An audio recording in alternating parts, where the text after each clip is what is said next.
Well, Paul's ministry is so broad, and of course, even the New Testament has to skip over thousands of events that took place. And yet, I think it's really important for us to get sort of an overview of what was actually happening, what was the sequence, and all the places actually that he wound up going and doing ministry is rather astonishing, again, considering how quickly it all happened. And there are a couple of issues here that I'm going to point out to you that I think are common misconceptions about his ministry and what was going on when it began, again, all the places he went.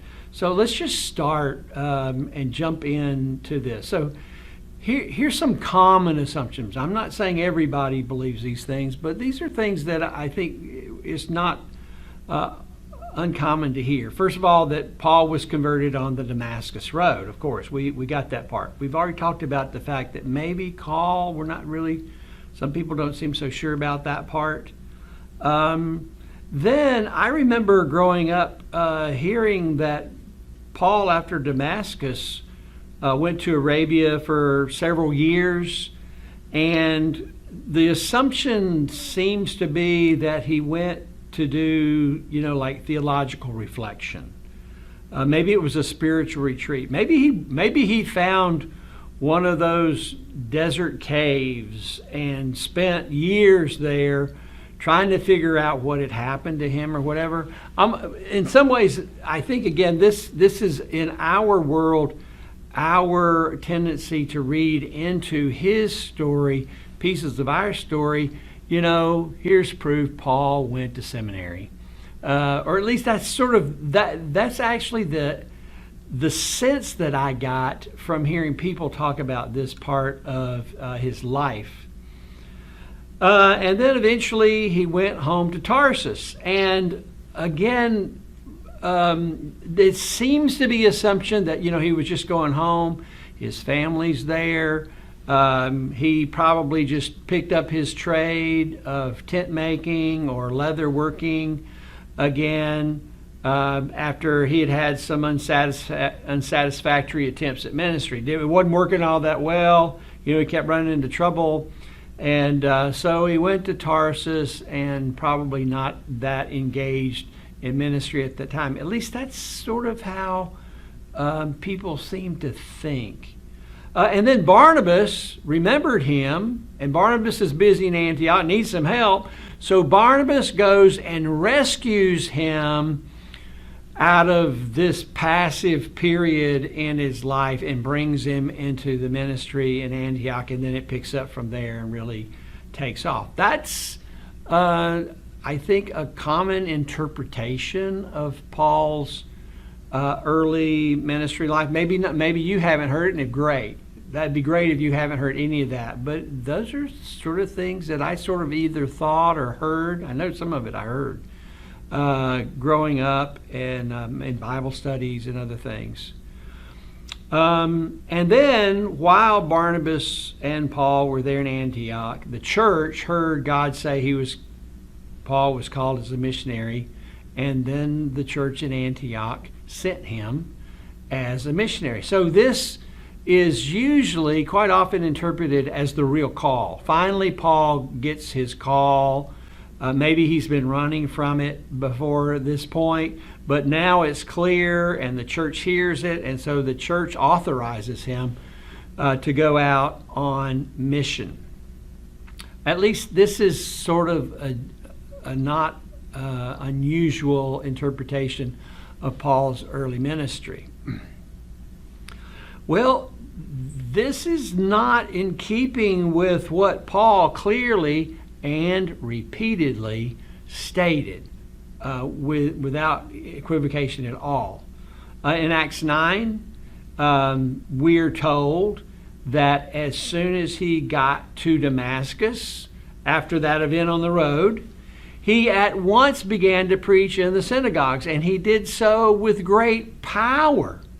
He was confounding the Jews in the synagogue because he was a better scholar of the Old Testament than they were, and now he believes in Christ, and so he's preaching the gospel right off the bat.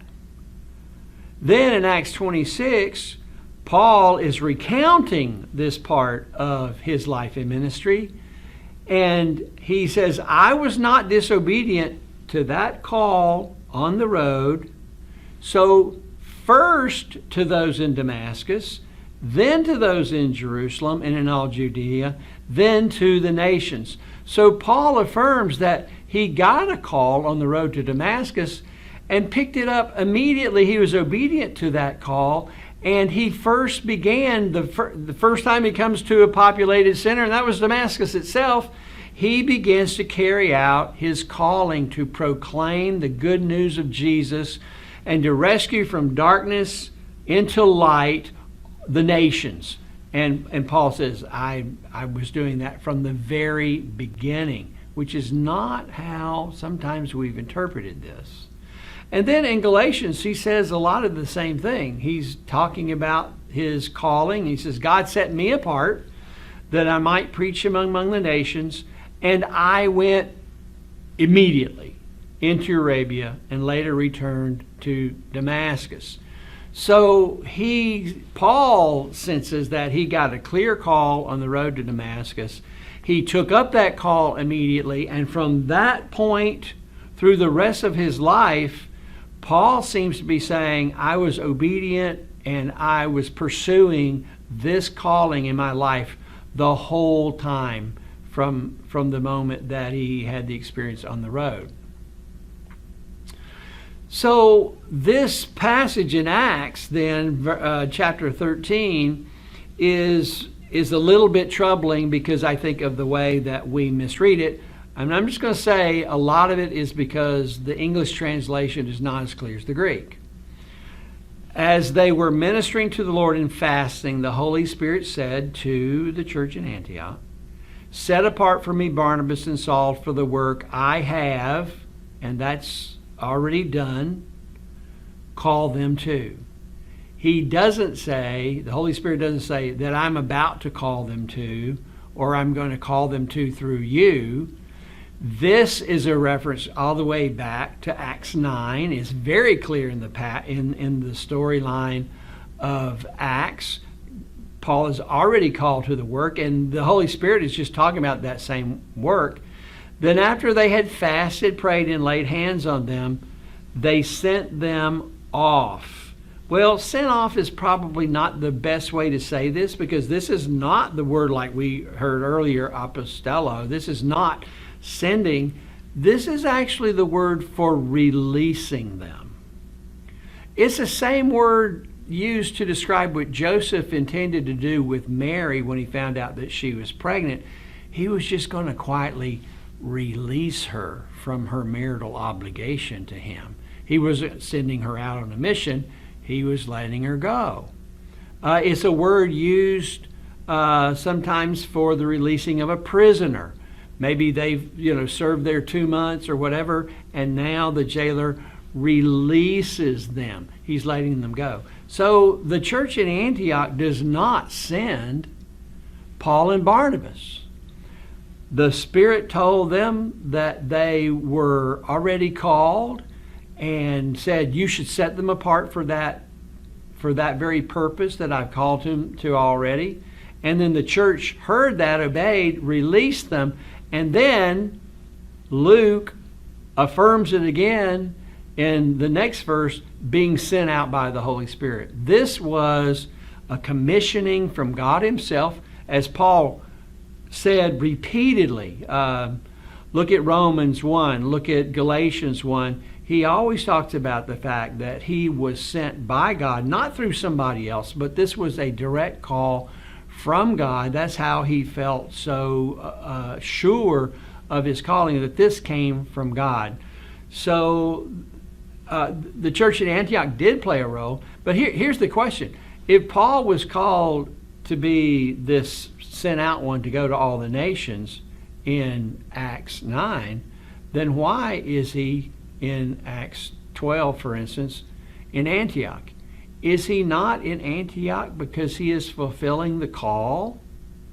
that God sent him to take the gospel to all the nations? Wasn't that what Antioch was all about? Sure it was. So this is not the call to ministry.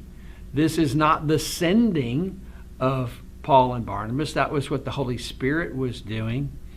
And so again, this gets a little bit confused. And I think a lot of times in our Bibles it's confusing because this is where we have this added heading that says first missionary journey.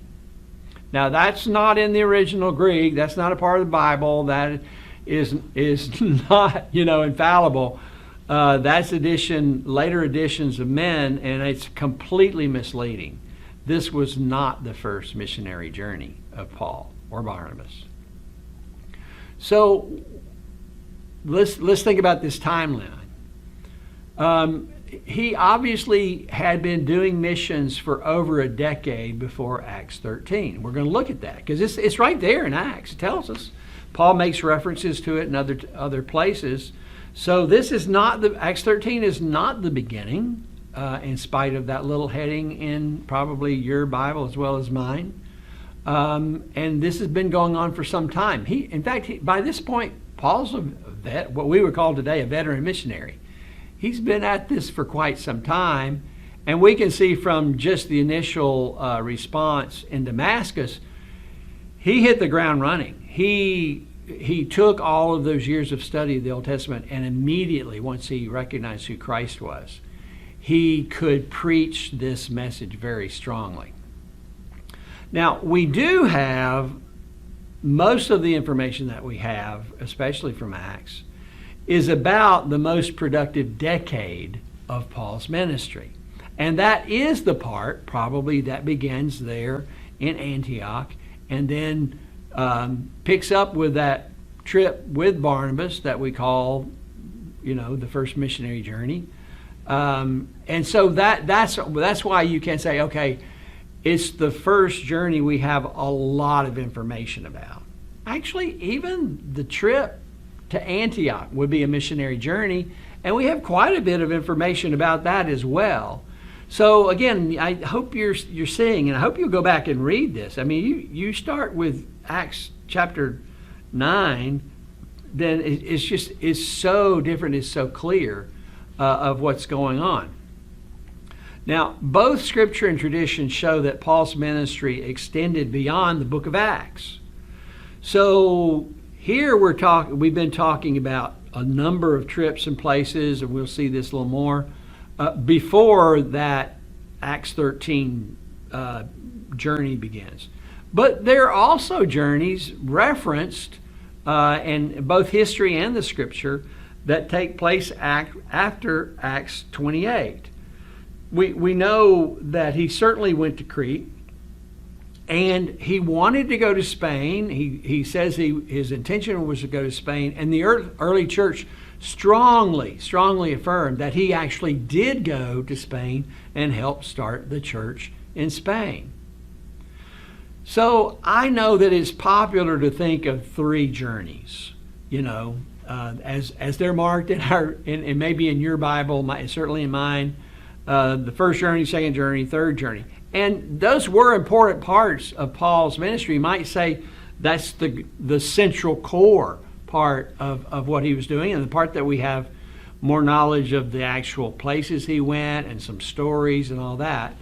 But Paul's ministry is much bigger than those three journeys. Now, Eckhart Schnabel, in his book, Paul the Missionary, actually breaks Paul's ministry down into 15 different periods. I don't know, I think it's really good for us to be able to recount to people, okay, where did Paul's ministry go? I don't know if 15 is helpful. Most of us can't, I got to go through that hand 3 times to get 15. That might be overwhelming for me. So I actually suggest to those who really want to study this that they find a way of describing Paul's ministry in a way that's a little bit more inclusive than the 3 journeys that leaves out all the stuff beforehand and all the stuff afterhand. But so 3 journeys isn't enough really to get it all in. 15's a lot, so maybe you could think of a way to organize it. I still think the 3 journeys are legitimate way to think about that portion. So you might work at adding a way of describing what happens before and what we know happens after. So it's interesting that Paul uses a phrase in 2 different places that sort of signals for us how he thought about his ministry. In Romans 15, as he's talking about his apostolic ministry, he says, so that from Jerusalem and round about, it sort of means a semicircle. From Jerusalem all the way around about in the semicircle to Illyricum, I have fully proclaimed the gospel of Christ. Paul has envisioned his ministry. I don't know how often he got to see maps, but on a map, he is pointing to this big circle. And it's not just in Romans. In 2 Corinthians 10, he says, we will not boast beyond our measure, but within the measure of the sphere, the circle, which God apportioned to us as a measure to reach even as far as you. This is on that movement in that circular direction.